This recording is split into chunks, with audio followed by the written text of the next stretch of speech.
A player that many people thought would make the Toronto Raptors final roster was waived on the weekend in Armoni Brooks. So in today's video, we're going to go through the real reason the Raptors decided to part ways with the guard and reveal why there's something bigger that must be going on with the team as a result. Let's get into it.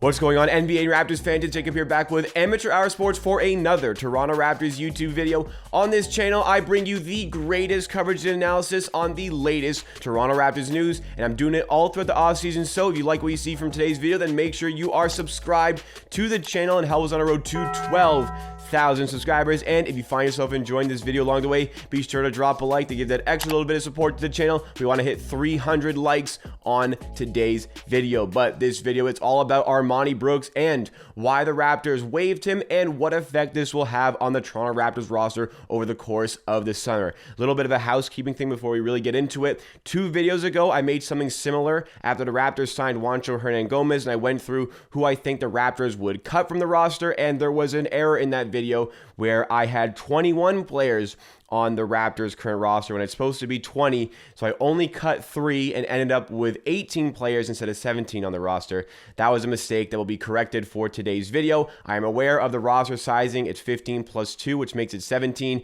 It just a little bit of a brain lapse there. My apologies. I should have caught that. But we are going to correct it for today's video because right now the Toronto Raptors are in a situation where they can bring in somebody else. So before I thought there were too many players, now there's actually not enough players on the current roster because on the weekend, as I mentioned, the Raptors decided to waive Armoni Brooks. Armoni Brooks was signed near the end of the last regular season as the Raptors were really making that push to get a solidified playoff position to try to avoid the play-in. And honestly, he was a decent player for the Raptors in that span. I mean, he wasn't getting a ton of minutes. There was 1 or 2 starts in there actually for Brooks where, he was decent. He wasn't a prolific scorer, but I felt like on defense he was fine. From a playmaking standpoint, he just kind of kept us afloat in that position and just enabled all of, the supreme players in the team like Pascal Siakam to go and do their thing and propel us to that 5th seed in the Eastern Conference. And one game in particular was against the Cleveland Cavaliers, who were kind of occupying that 5th seed for a while. And that was a huge game, like a must-win game for the Raptors. And I felt like Armoni Brooks looked really, really good in that game. Not from like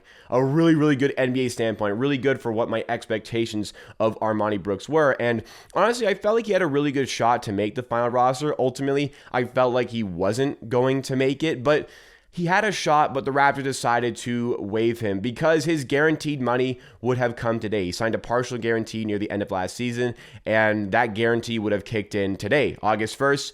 And the Raptors probably felt like, well, this is a guy who's probably not going to make the roster, or they knew he wasn't going to make the roster anyway, so let's not bother with paying for him. Let's go find somebody else to sign and bring into the roster for the summer and maybe give them a shot because we feel like we can bring in somebody else who has a bigger shot of making the team. I'm really wondering if waiving Armoni Brooks is showcasing that they have somebody lined up to come in, or it's just simply they do not want to pay him. I'm probably going to go with the latter on that discussion, but it was a little bit of a surprise to me to see him get waived because, again, I did feel like he had an opportunity to make it, but I completely understand the decision by the Toronto Raptors front office here. So this opens up a spot for the summer camp, and the reason this opens up a spot that I did not understand in the previous video is that David Johnson, who I knew all this time was a restricted free agent who had not been re-signed, I was under the impression that when David Johnson was going to just get told they're not going to sign him, he's not going to come back to the team, I was under the impression that would have been like a little bit more formal in the sense,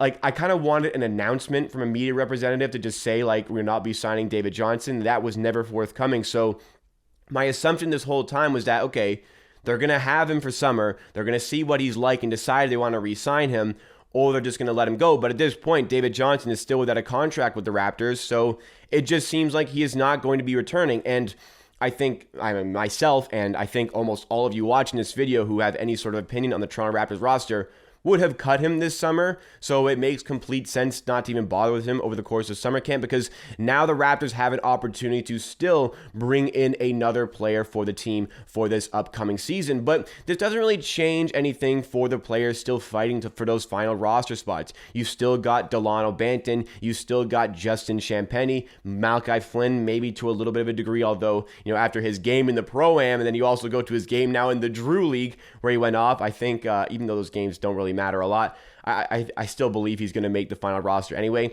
And now, with the roster being a little bit more constricted, you really have to start asking questions about Svi Mykhailiuk. I mean, the top 10 in the roster is very, very solidified. You've got your main 6 of your core in Siakam, Van Vliet, Trent, Anunoby, Barnes, and Achua. All of those guys, absolute locks to make the roster. Your next 4 are some really good bench pieces in Chris Boucher, Thaddeus Young, Otto Porter Jr., and you've also got Christian Koloko, who technically hasn't signed yet, but the Raptors are just trying to keep flexible with that because where the money comes from for Koloko's contract and the length of that contract is influenced by any sort of trade that could happen. The Raptors want to keep their options open or for new signings, so that's going to happen, but the reality is there is no need to rush. You don't have to rush. He's going to get his contract. It's just a matter of time. We just have to wait and see. But those 10 guys, very solid. Then you've got Kem Birch, who will be returning. You've got Malachi Flynn, as I mentioned. Delano Banton, to me, is a really good candidate to make the team. I just don't see him having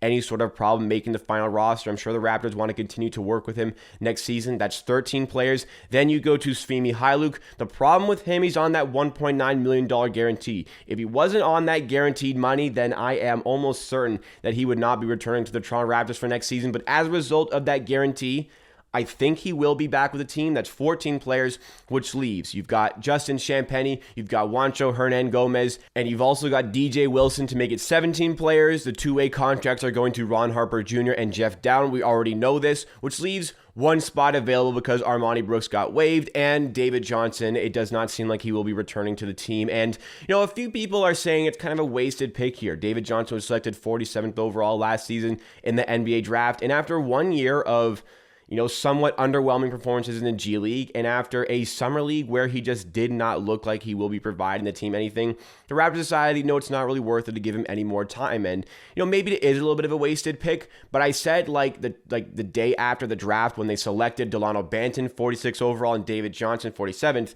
it was a little bit strange for the Raptors to take 2 point guards, two, I guess, bigger point guards in back-to-back picks, but I felt like the Raptors with those selections that they got through trading Terrence Davis and Matt Thomas, both each for their own individual second-round pick, it just felt like to me that the Raptors were just trying to strike gold with one of them. They just took 2 point guards. They were like, okay, let's try to get one of these. We get 2 chances at this.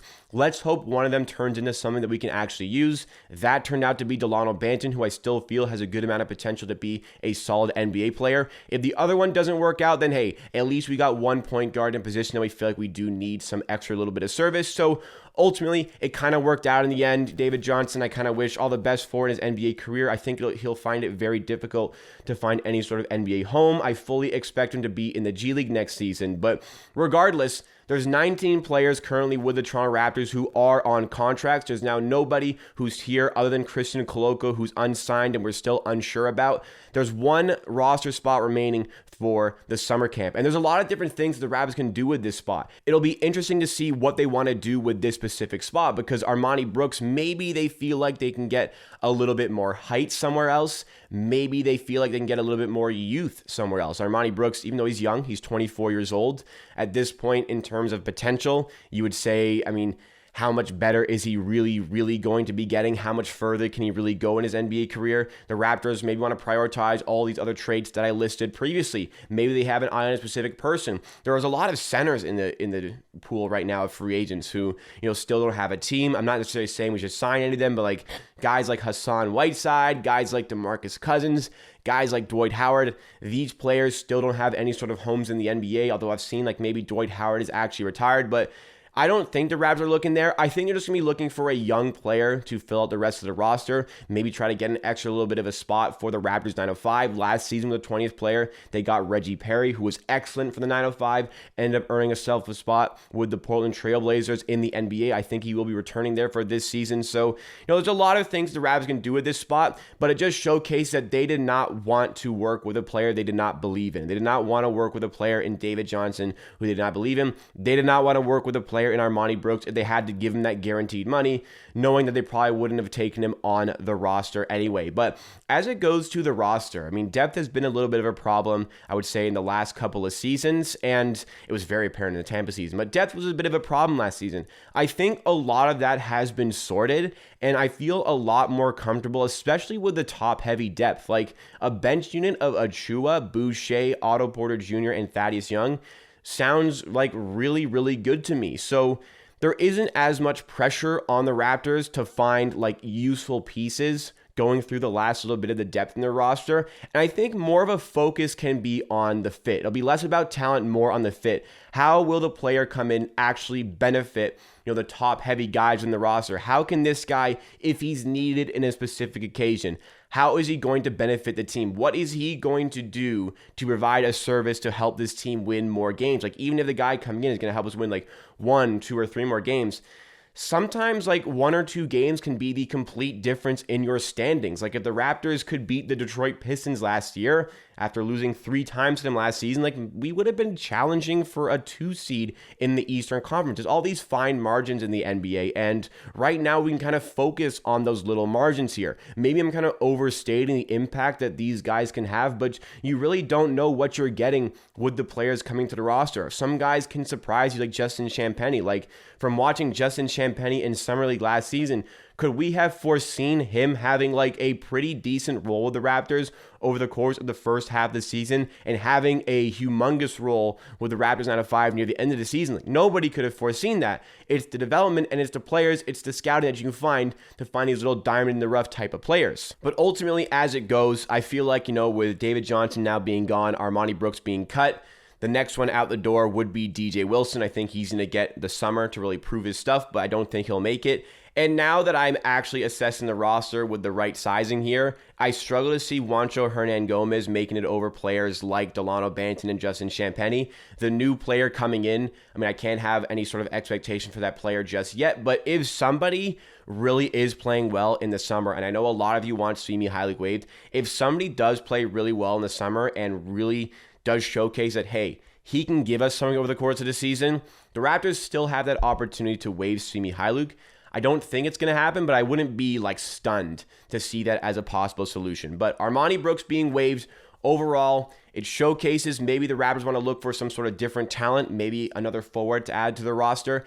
Showcases maybe they want to bring in a younger player, but it does showcase that potentially they have their eye on somebody they want to give a shot in summer that they did not want to give to Armoni Brooks. So what do you guys make of the Raptors waiving Armoni Brooks? Do you think it was the right decision from the organization? Let me know your thoughts and opinions in the comments down below, because that is it for me for today's video. Thank you so much for watching this one. Please, if you did enjoy, be sure to drop a like on the video. It goes a long way to supporting the channel, because when you like the video, YouTube will then find people with similar interests to you and recommend this video to them, because hey, if you like it, then somebody else may like it as well, and it shows up on more recommended pages. It takes you a second to like the video, but it does help me out a lot. And if you're new to the channel or you have not done so yet, be sure to become a subscriber, become an amateur by subscribing to Amateur Hour Sports for the greatest coverage and analysis on the latest Toronto Raptors news. And if you want to continue the conversation beyond YouTube, then make sure you join the Amateur Hour Sports Discord with the link in the description. Come to our live streams on Twitch, and I'll see you again next time for another video.